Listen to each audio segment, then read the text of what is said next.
Samy et Julie, le trésor de Samy et Julie. Les personnages de l'histoire. Samy. Samy adore les vacances chez papy et mamie. Mais cette année, l'été sera inoubliable. En effet, une formidable découverte attend notre héros. Papy et mamie. Papy et mamie aiment bien rester à la maison pour lire ou jardiner.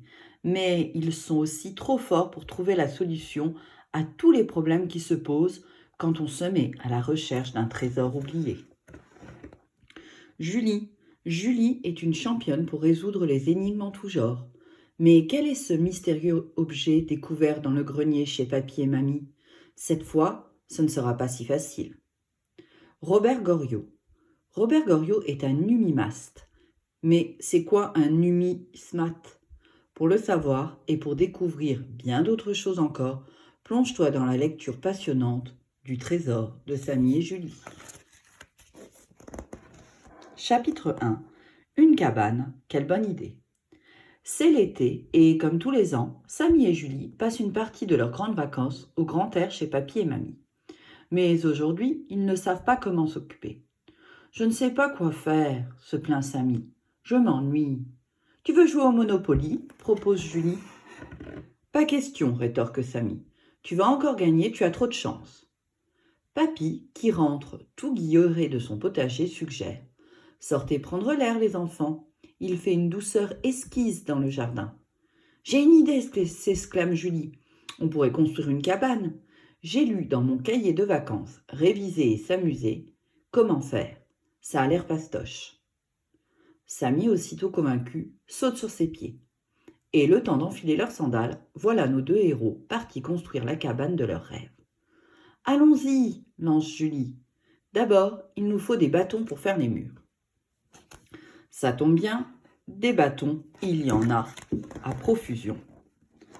Mais c'est drôlement dur de les enfoncer dans la terre. « Essaie de planter des bâtons de la même taille, » dit Julie. « Sinon, notre cabane va être toute biscornue. »« J'essaye, » rétorque Samy. « Mais c'est pas super facile, je te signale. » Enfin, les murs de la cabane apparaissent.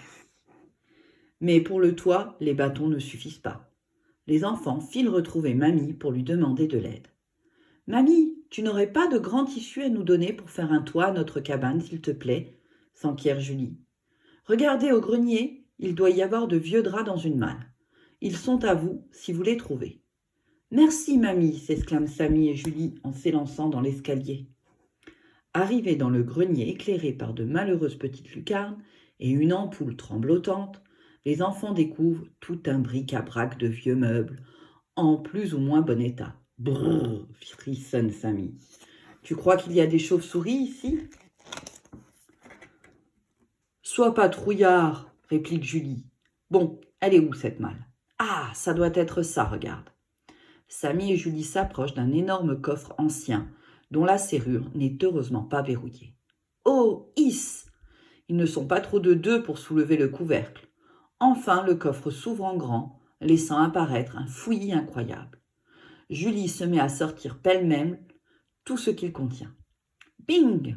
Quelque chose roule sur le sol dans un petit bruit métallique. « Hurrah! Voilà les draps !» s'écrie-t-elle, triomphante. Pour de vieux draps, ils sont quand même drôlement beaux. En plus, il y a des initiales dessus. En effet, un superbe J s'entrelace avec un beau S sur les draps ajourés. Ces mêmes lettres ornent des tés d'oreiller brodés. Mais Samy et Julie sont pressés de retourner à leur cabane. Ils s'emparent des tissus et foncent hors du grenier. In extremis, Samy se penche et ramasse le petit objet qui est tombé par terre. Qu'est-ce que c'est ? On verra plus tard. Il le fourre dans sa poche et déballe les escaliers à la suite de sa sœur. Hisser les draps au sommet de la cabane n'est pas chose aisée, mais avec un peu de persévérance et l'aide précieuse de papy, la construction prend forme. « Que c'est beau !» applaudit mamie impressionnée. Qu'est-ce que Samy a glissé dans sa poche ? Serait-ce le début d'une nouvelle aventure ? Chapitre 2. Une médaille préhistorique. Quelques jours plus tard, mamie s'apprête à faire une lessive. Samy et Julie ne quittent plus leur cabane, et leurs vêtements en témoignent. Traces d'herbe, de terre, tout ça est bien sale, songe mamie en vidant consciencieusement les poches des habits à laver. Billes, dessins, cailloux, on y trouve de tout. Soudain, elle sent sous ses doigts quelque chose de dur. Elle saisit l'objet et l'observe attentivement. C'est le moment que choisissent Samy et Julie pour faire irruption dans la pièce. C'est l'heure du goûter, et le plein air, ça creuse. Tiens, Samy, tu avais conservé un trésor dans l'une de tes poches, plaisante mamie. Je ne sais pas où tu as bien pu dénicher ça. C'est quoi s'étonne Samy. Ah, si, je m'en souviens, s'exclame-t-il. J'ai ramassé ce truc au grenier l'autre jour. Ça a roulé de la malle. Passe, intervient Julie en l'attrapant. On dirait une pièce ou une médaille préhistorique. Sous la crasse, on devine un dessin en relief. Tout ceci devient bien intrigant. Goûter ou pas goûter, il est temps de retourner au grenier pour tenter d'éclaircir ce mystère. Cette fois-ci, on prend la lampe torche de papy, annonce Samy avec autorité, parce que franchement, là-haut, il fait noir comme dans un four. Julie ouvre la marche. Intriguée, mamie accompagne les enfants. Ils ont tôt fait de retrouver les objets que Julie avait retirés pêle-mêle de la grosse malle. À présent, ils les regardent de plus près. Un cahier, plus vieux que vieux, des rouleaux de papier, un petit coffret et de grandes plumes vertes et rouges. « C'est quoi ces plumes, mamie ? Tu joues aux Indiens avec papy ?» questionne Samy hilar. Mamie esquisse un petit sourire. Elle est aussi étonnée que les enfants par cette découverte. « Franchement, mes chéris, je suis abasourdie, dit mamie. Ce coffre m'a été légué il y a bien longtemps, et j'étais persuadée qu'il ne contenait que des draps anciens. »« Mais qui te l'a légué ?» interroge Julie soudain passionnée. « Ma grande-tante vivait dans un château qui aurait appartenu à l'une de mes très lointaines ancêtres. À sa mort, le château a été vendu. Cette malle est tout ce qu'il me reste de cette partie de ma famille. » C'était une ancêtre préhistorique, mamie ? Demande Samy. Non, je ne me suis jamais intéressée précisément à tout cela, mais je sais que ce château appartenait à ma famille depuis le XVIIIe siècle. Depuis le XVIIe siècle. C'est-à-dire au temps du roi Soleil. Louis XIV, ça vous dit quelque chose ? Oui, c'est le roi de Versailles. J'ai même vu un film sur lui en classe, explique fièrement Julie. L'affaire devient sérieuse. Il faut examiner ces objets de plus près. Descendons tout cela au salon, conclut mamie. L'aide de papy nous sera précieuse. Qui était la mystérieuse ancêtre de mamie ? Samy et Julie trouveront-ils la réponse dans ces vieux papiers oubliés dans un coffre ? Chapitre 3. En l'an de grâce 1694. Eh bien, mes enfants, nous avons du pain sur la planche, déclare papy, en contemplant la panoplie d'objets descendus du grenier. D'abord, il examine les rouleaux de papier, qui s'avèrent être des parchemins. Papy les roule avec précaution, un à un. Ce sont des cartes marines. Dunkerque, Saint-Malo, Plymouth en Angleterre, les Provinces-Unies, l'île hollandaise de Texel. Tout ça sent la marine, et au vu des lieux représentés sur ces cartes, je gage fort qu'il va bientôt être question de corsaires, renchérit papy. Trop chouette, s'enthousiasme Samy. Si ça se trouve, nous sommes une famille de pirates. Attention à ne pas faire de confusion, rectifie papy. Les corsaires n'étaient pas de vulgaires malfaiteurs comme les pirates. Ils recevaient l'autorisation du roi de s'attaquer aux navires des ennemis de l'État. Il faut lire le cahier, s'écrie Julie. Ça va tout nous expliquer. Lire le cahier, bien sûr, mais c'est extrêmement compliqué. Les lettres sont presque impossibles à déchiffrer. Il y a des boucles partout, ça monte, ça descend. Julie se décourage. Je ne comprends rien à cette écriture. Je vois des A, des E et des U, mais le reste, mystère. C'est peut-être un code secret, suggère Samy. C'est rédigé à la plume. L'écriture est très ancienne, répond papy qui se met à lire. Écoutez ça, les enfants. An de grâce 1694. Ceci est mon journal de bord. Il vous apprendra comment Jean Bart, dit le renard des mers, mon maître, a réussi à reprendre aux Hollandais les navires chargés de blé que nous avions achetés à la Norvège pour nourrir le peuple de France. Devant l'île de Texel, à midi, mon maître faisait hisser le drapeau rouge qui signifie « à l'attaque ». 1 heure plus tard, j'ai eu l'honneur de hisser moi-même le drapeau bleu, déclenchant l'abordage. La victoire fut totale. Et pourtant, j'ai le cœur gros à l'évocation de cette bataille historique et glorieuse. Coco, mon fidèle perroquet que j'avais rapporté de l'un de mes voyages, a été mortellement blessé durant l'assaut. De cet animal d'exception, il ne me reste que quelques plumes que je conserve précieusement. Elles me sont plus chères encore que le trésor que j'ai récolté en écumant les mers.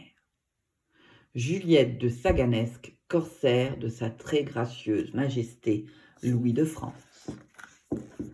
« Les plumes !» s'écrie Samy, « ce ne sont pas des plumes d'Indien, ce sont celles du perroquet. » Ainsi c'était donc vrai, murmure Mamie, soudain songeuse.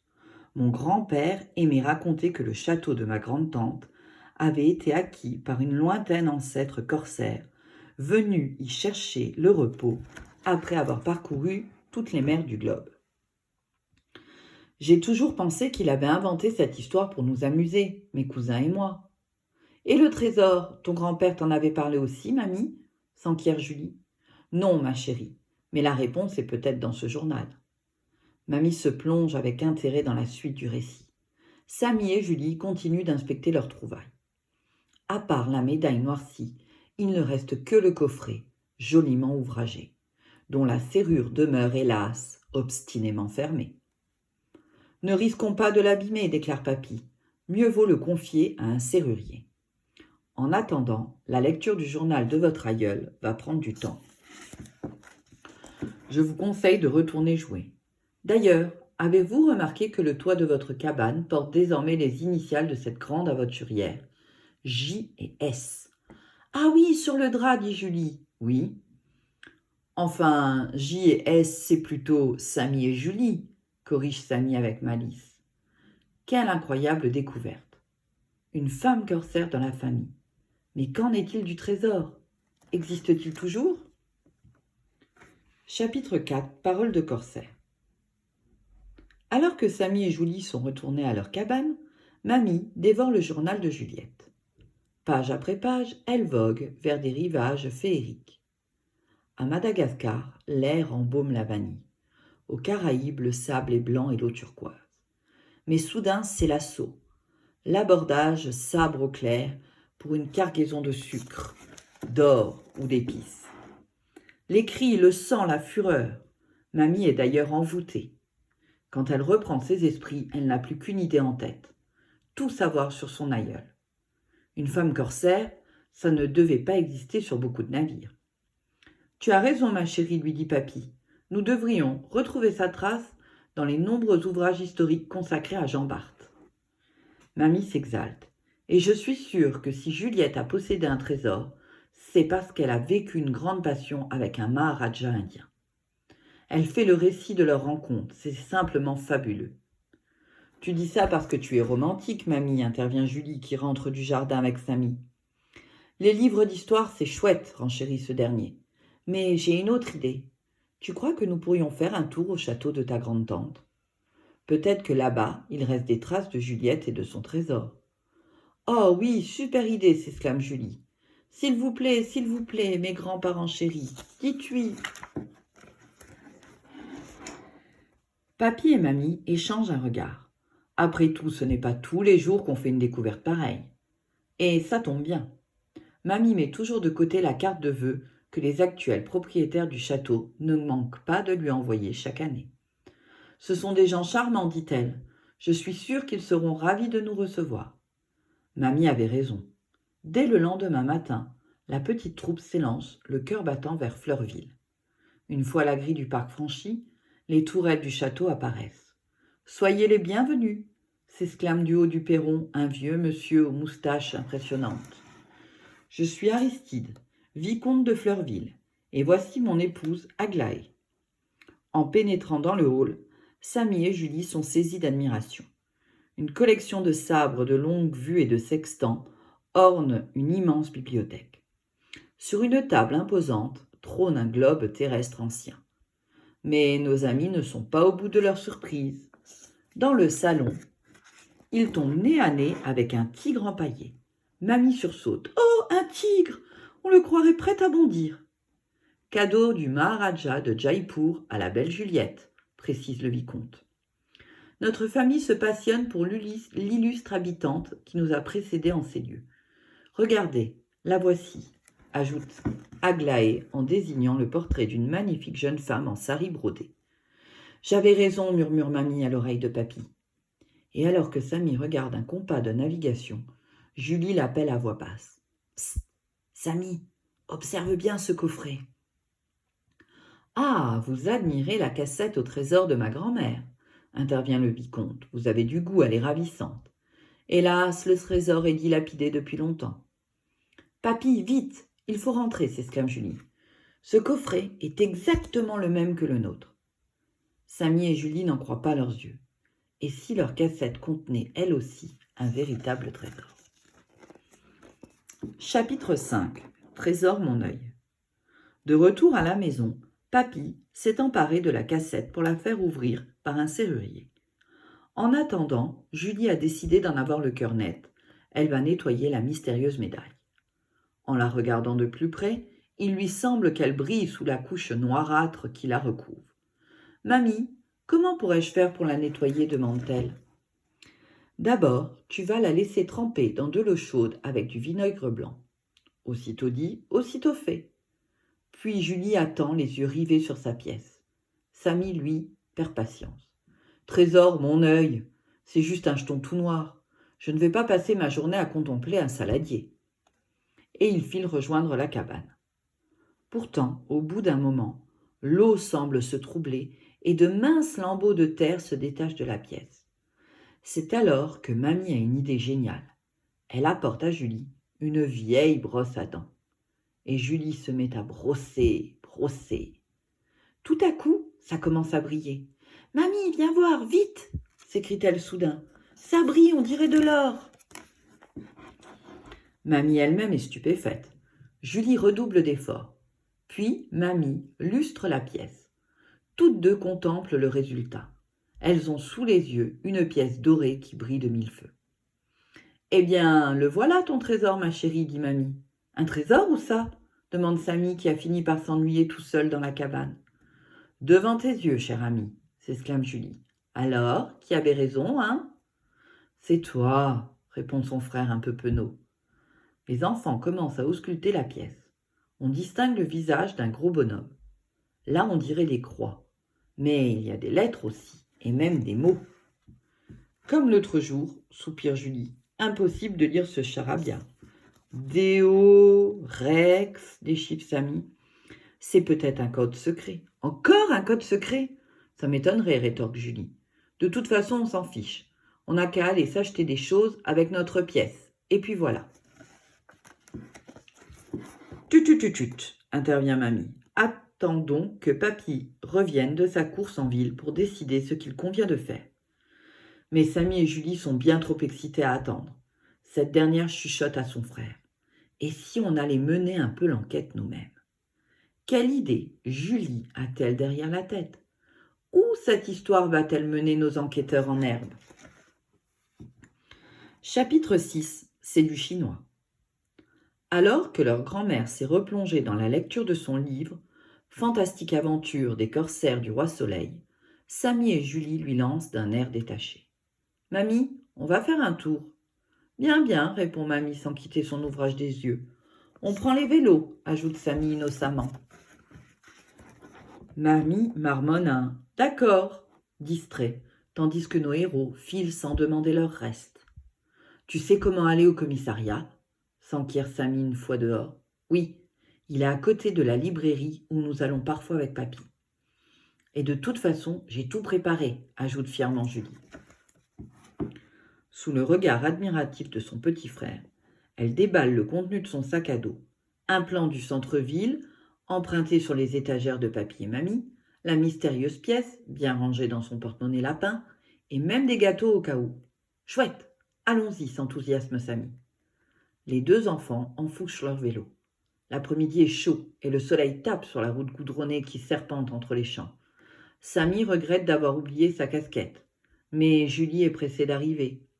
Les policiers sont des spécialistes des enquêtes. Ils vont les aider, c'est sûr.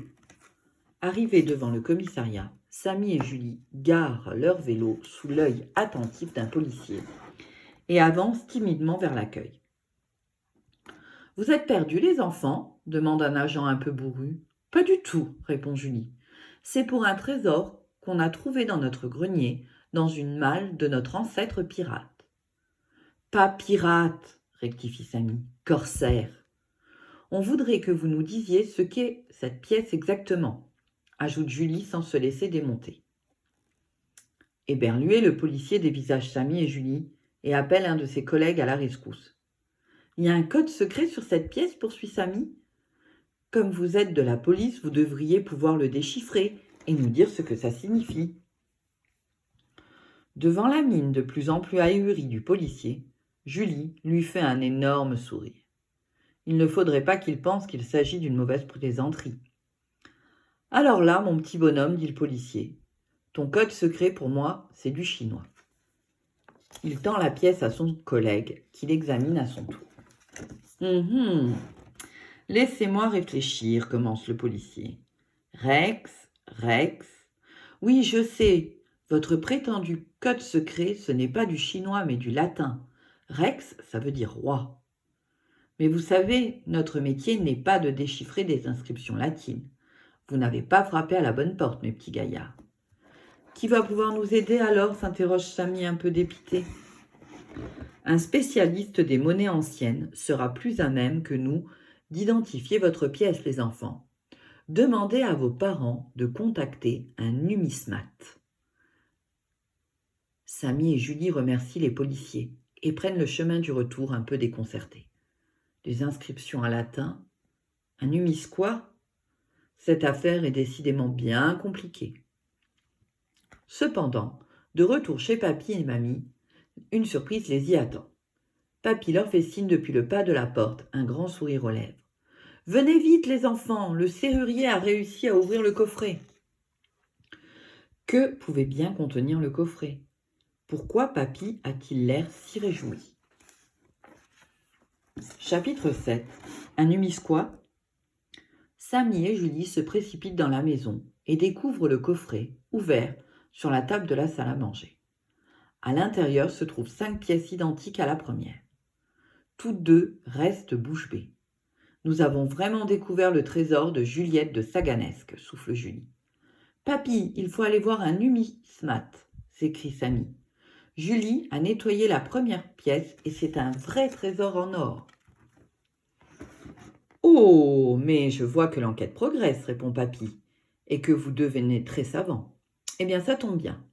Un de mes vieux camarades, Robert Goriot, est passionné de numismatique. Je ne l'ai pas vu depuis une éternité. Je serais ravie d'évoquer quelques souvenirs avec lui et je suis sûre qu'il va nous aider. Après quelques échanges téléphoniques et un tour dans la voiture de Papy, Samy et Julie poussent la porte de la boutique de Robert Goriot, une sorte de caverne d'Ali Baba, remplie de livres et de plaques contenant pièces et médailles. « Mon vieux Robert !» s'exclame Papy. « Mes petits-enfants ont fait une découverte étonnante que nous aimerions soumettre à ton expertise. » Robert Goriot, passé l'instant de joie des retrouvailles, se penche avec la plus grande attention sur la pièce que lui a tendue Julie. Tous attendent religieusement le verdict. On entendrait voler une mouche. Le numismate tourne et retourne la pièce, puis s'écrie « C'est bien cela, c'est un louis d'or. » Samy et Julie sursautent. « Un louis d'or ?» demande Samy. « Indubitablement, » confirme le vieux monsieur. L'inscription LVDX 1111DGFR et NAVREX signifie Louis XIV, roi de France et de Navarre, par la grâce de Dieu. J'en étais sûr, répond Samy, c'est bien un code secret. Et là, observez les fleurs de lys, ce sont des symboles de la royauté, ajoute Robert Goriot. Et donc, le gros bonhomme un peu moche, c'est Louis XIV ? Interroge Julie. Un peu moche ? S'offusque Robert Goriot. Le roi Soleil est le plus grand des rois. Samy et Julie en restent sans voix. Ils possèdent un trésor pour de vrai. C'est incroyable, songe-t-il tout bas. Papy s'entretient quelques instants avec son camarade en aparté. Au moment de partir, Samy et Julie remercient le vieux numismate. « Au revoir les enfants », répond Robert Goriot. « Vous avez fait une bien jolie découverte. » Sur le chemin du retour, Julie s'enquiert. « Alors, papy, on est riche ?»« Ça, ma chérie, répond celui-ci, nous allons en reparler. » Alors qu'on est enfin sûr d'avoir mis la main sur un vrai trésor, pourquoi, tout à coup, papy devient-il mystérieux? Chapitre 8. Adjugé vendu. Posséder des louis d'or au temps du roi Soleil, c'est très utile. Mais au XXIe siècle, ça ne sert à rien. À moins de les transformer en euros, bien sûr. Je sais ce que nous allons faire, propose papy. Avec l'aide de Robert, nous allons vendre ces pièces aux enchères et faire le bonheur d'un amateur de monnaie ancienne. Qu'en pensez-vous, les enfants? Franchement, papy, c'est pas mal comme idée, convient Julie. Oui, pas mal du tout, renchérit Samy. Quelques jours plus tard, une vente rassemblant des objets du XVIe et du XVIIe siècle a lieu en ville. Le public, avant que les enchères ne commencent, peut admirer les objets destinés à la vente. Suivis par papy et mamie, Samy et Julie se faufilent entre les vitrines. « Ils sont là, nos louis !» s'écrie Samy. Robert les a fait briller comme des sous neufs, constate papy. Ils sont rutilants. Une charmante vieille dame les contemple. Pourvu que les enchères ne montent pas trop, dit-elle. Ces louis sont une rareté. La vente s'ouvre avec la mise à prix d'une aiguillère ayant appartenu à Mazarin. Les prix s'envolent. Puis vient une marine représentant la fameuse bataille de Texel, gagnée par Jean Bart et Juliette. 800, 850, 1000, qui dit mieux? Regardez qui surenchérit, Samy Julie. Le vicomte, constate mamie. Il veut sûrement l'exposer à côté du portrait de Juliette. Attention, prévient Robert, les louis, c'est à notre tour. Samy et Julie retiennent leur souffle. Et maintenant, annonce le commissaire-priseur, 6 louis d'or à l'effigie de Louis XIV, des pièces rares dans un état exceptionnel. Les enchères commencent, les unes après les autres. Des mains se lèvent, le commissaire égrène des chiffres, la vieille dame tient bon. Ça monte encore et encore, puis tout à coup, le marteau du commissaire s'abat. Adjugé vendu pour la petite dame là-bas au fond. Mes enfants, c'est une très belle vente, commente Robert, avec son air grave d'expert. Je vous félicite. Une fois la vente achevée, Samy et Julie se précipitent vers la vieille dame. Madame, notre trésor est à vous. Ah, mes enfants, s'exclame-t-elle, si vous saviez comme je suis heureuse de pouvoir compléter ma collection de pièces rares. J'avais des Louis XIII, des Louis XV et des Louis XVI, mais rien avec le roi Soleil, je suis aux anges.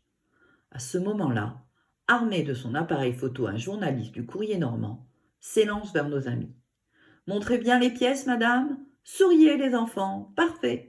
C'est pour illustrer mon article sur cette vente exceptionnelle. Le lendemain, en découpant l'article dans le journal, Julie s'exclame. Je vais envoyer ça à papa et maman. Ils vont être fiers de nous. Et moi, je vais l'envoyer à Tom, sinon il ne me croira jamais. Et maintenant, que vont faire papy et mamie de ce fameux trésor? Chapitre 9. Le véritable trésor.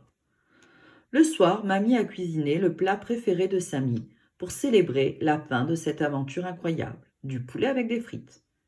Samy et Julie arrivent à table avec la liste de tout ce qu'ils ont l'intention d'acheter grâce à la vente des louis d'or.